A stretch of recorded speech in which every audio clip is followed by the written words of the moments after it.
네, 뉴스라이브 초대석입니다. 오늘은 국민의힘 당대표 전당대회 기간에 체격만큼 존재감을 뽐낸 분이죠. 전당대회 이후에 덩치가 더 훅 커진 분을 모셨습니다. 국민의힘 천하람 전남 순천갑 당협위원장 오셨습니다. 어서 오세요. 안녕하십니까.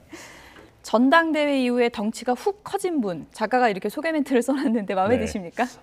최근에 우리 장해찬 청년 최고위원이 예. 거의 사실상 덩치값 해라 이런 얘기도 했었었는데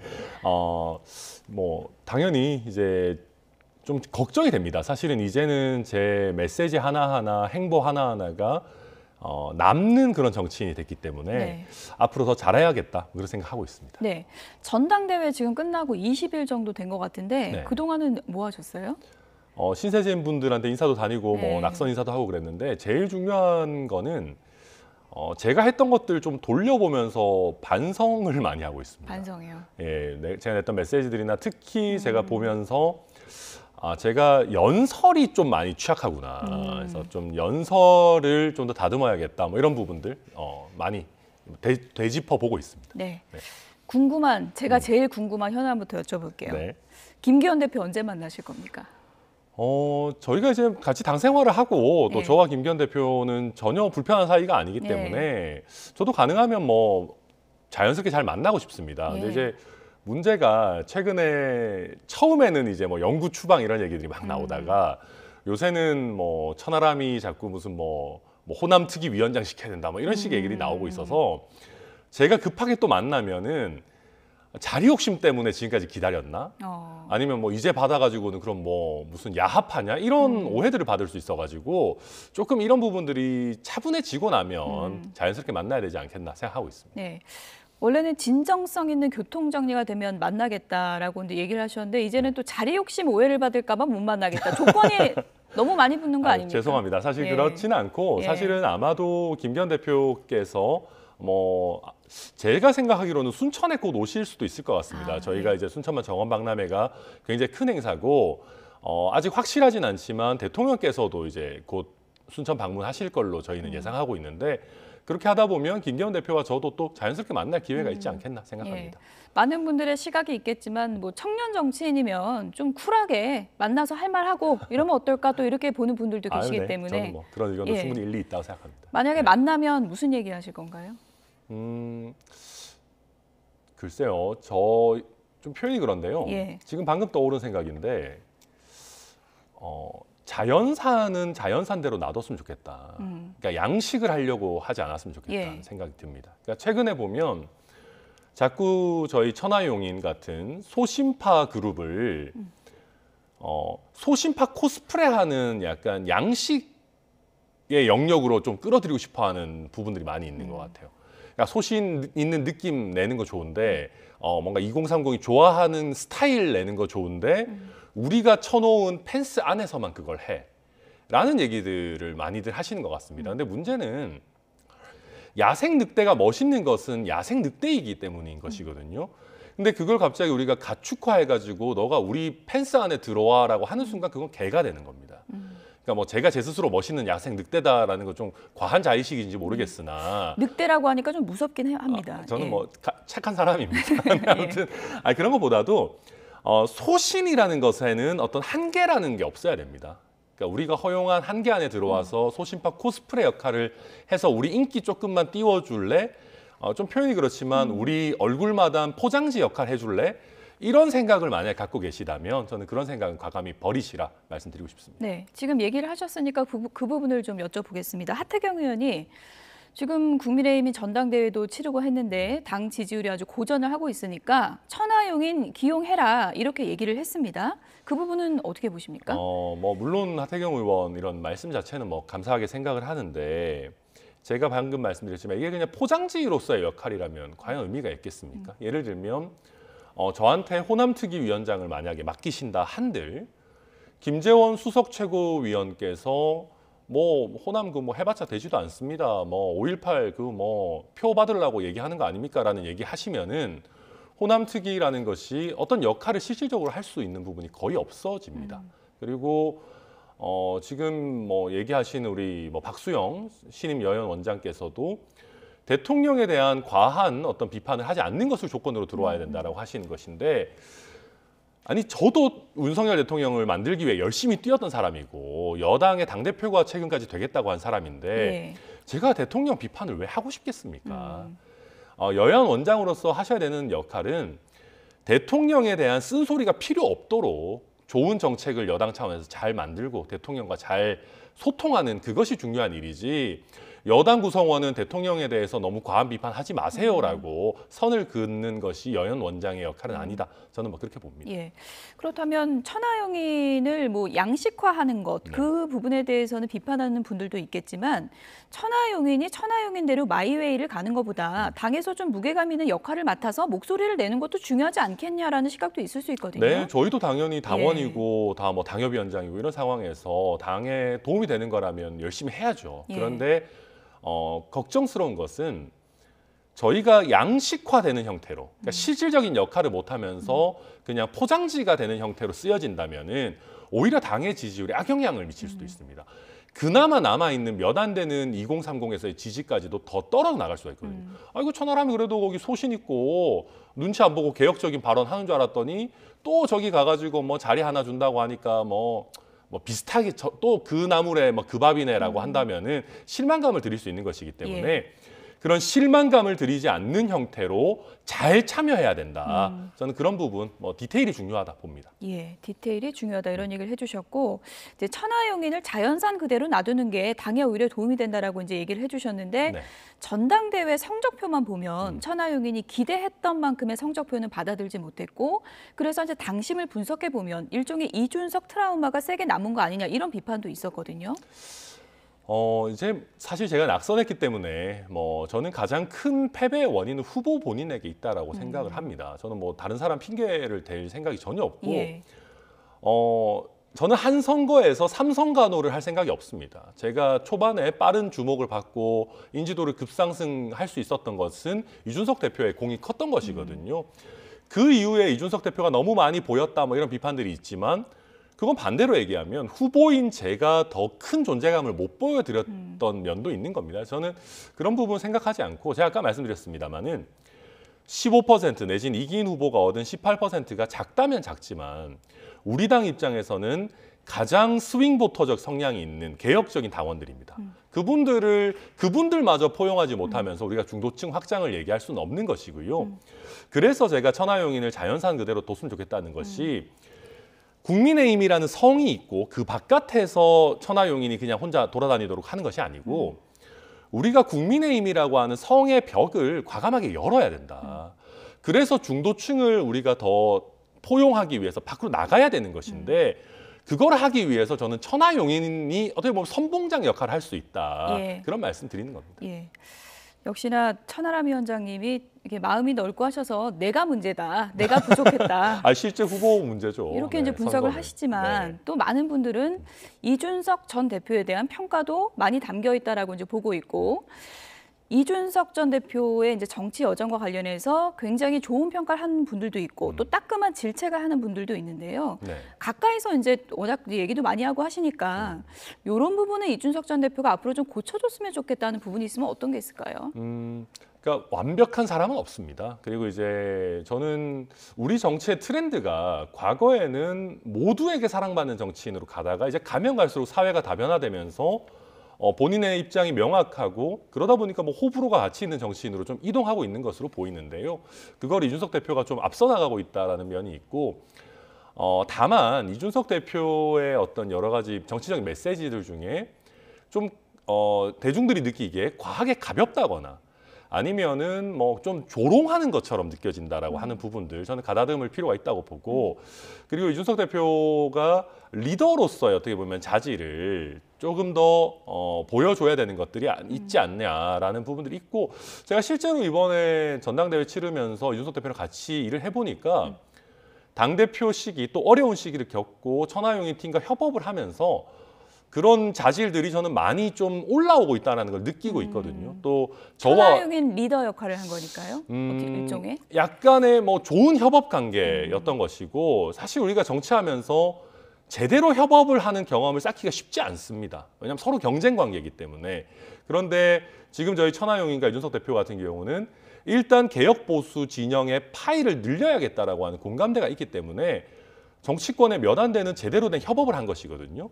저는 그러면서 천하람은 이준석으로부터 또 좋은 영향을 받고 이준석 대표도 뭐 받는지는 모르겠습니다만은 저와 협업을 하면서 또 좋은 영향을 받는 부분들이 분명히 있지 않나 생각합니다.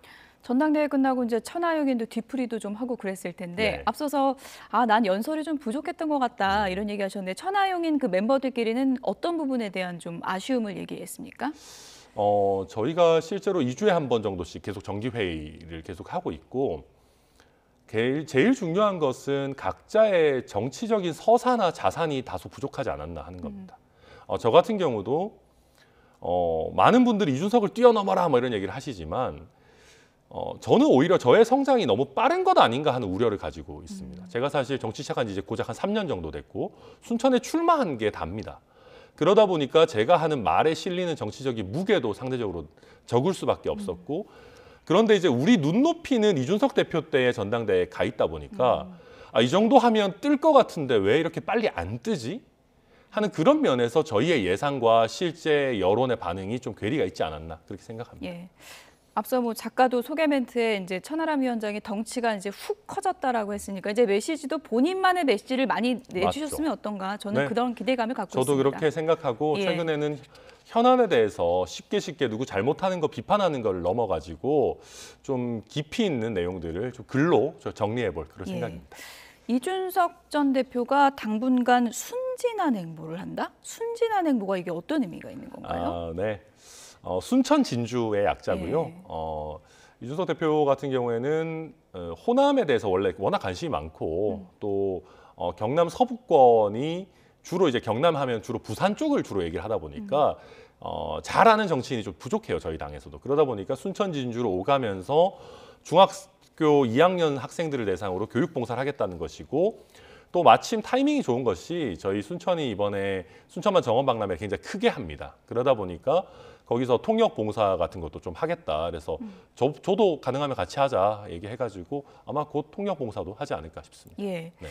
지역구시잖아요. 네. 같이 그럼 교육봉사 같이 이렇게 돌아다니시는 건가요? 저는 오히려 예. 지역구기 때문에 저는 하지는 못합니다. 그렇군요. 제가 하면 선거법 위반이 될 수가 그렇게 있어가지고. 되는군요. 근데 저는 기본적으로 우리 순천이라고 하는 도시가 이준석 대표가 와가지고 저와 함께 다님으로 인해서 많은 주목을 받는 거, 그 자체가 굉장히 바람직하다. 그리고 제가 호남에서 활동하고 있지만 호남을 잘 아는 보수 정치인이라는 타이틀을 독점하고 싶은 욕심은 전혀 없습니다. 그렇군요. 더욱 많은 분들이 우리 호남에 오셔가지고 실제 이런 어떤 정서들을 많이 느꼈으면 좋겠습니다. 예.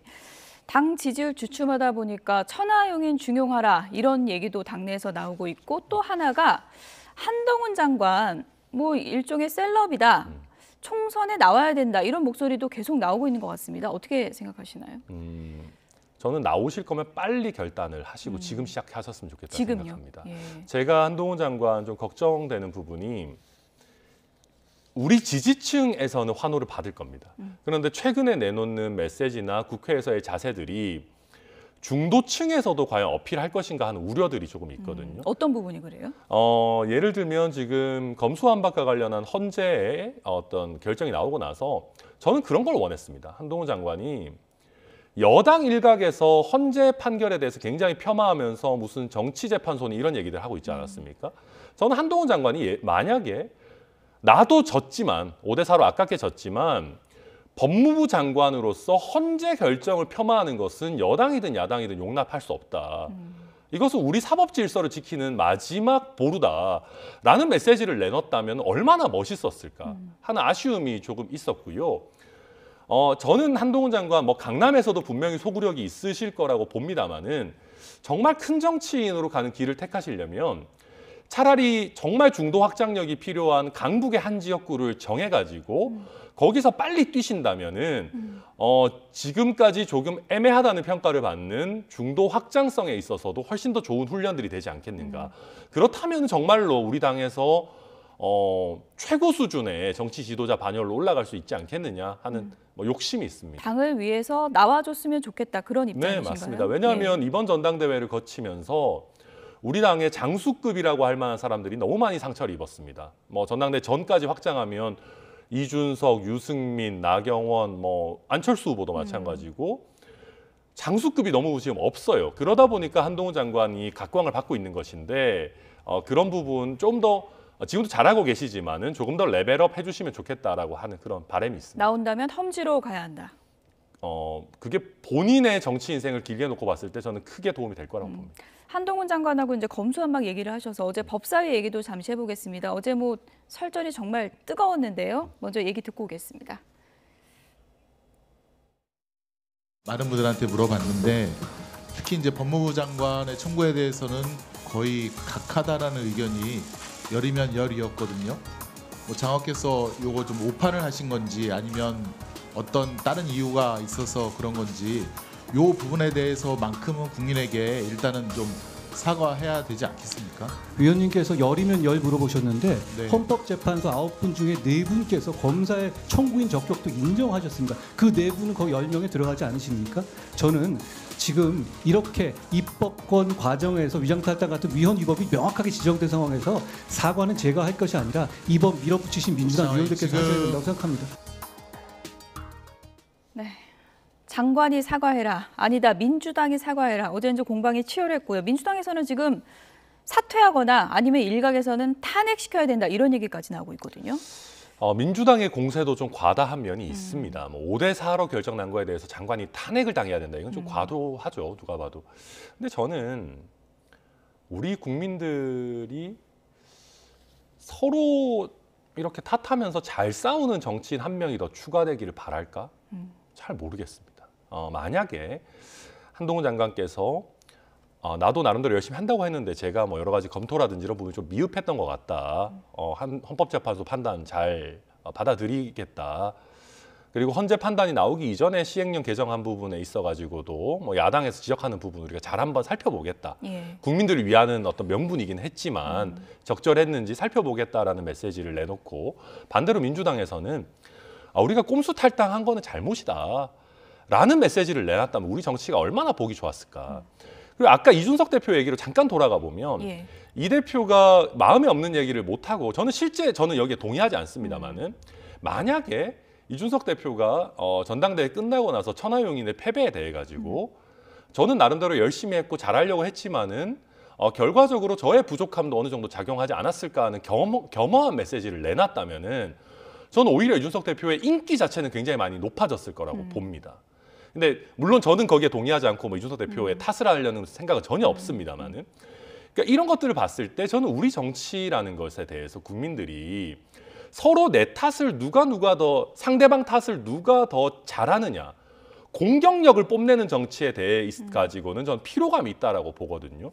그래서 한동훈 장관께서도 조금 더 본인의 공격력은 이미 충분히 뽐내셨으니까 좀 더 품이 넓은 자세로 임하신다면은 아까 제가 말씀드린 중도 확장에 있어서든지 아니면 뭐 험지 출마에 있어서든지 보다 본인의 매력이 더 상승되지 않겠는가 생각합니다. 정치인 한동훈으로서는 이런 부분이 좀 더 필요할 것 같다라고 이제 뭐 제가 감히 누구한테 뭐 낙선한 주제 얘기하겠습니까만 왜 그러십니까? 개인적인 감상입니다. 존재감이 커지신 그거 천하람 당협위원장께서 예. 네.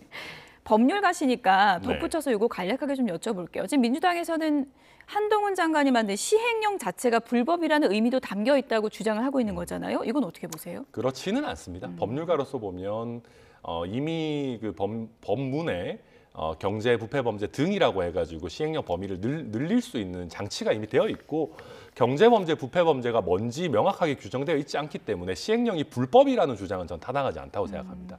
다만 정치적으로 봤을 때 저는 시행령을 가지고 수사 범위를 넓히는 거에 대해서 우려를 가지고 있습니다.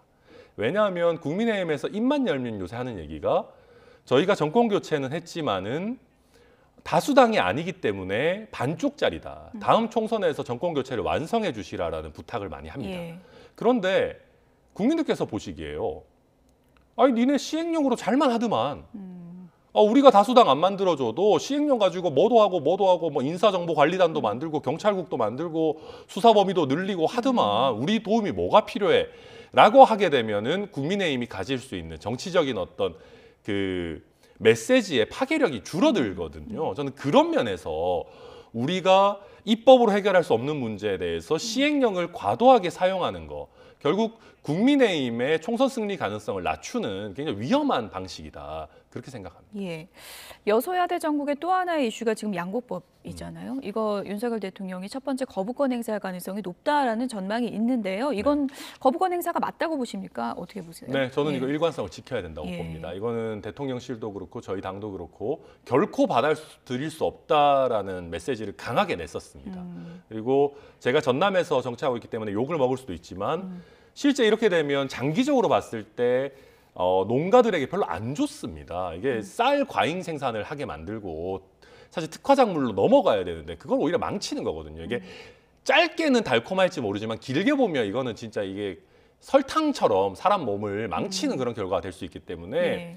그리고 이거에 대해서 우리가 명확한 입장을 유지하지 않으면 당과 대통령이 우스워집니다.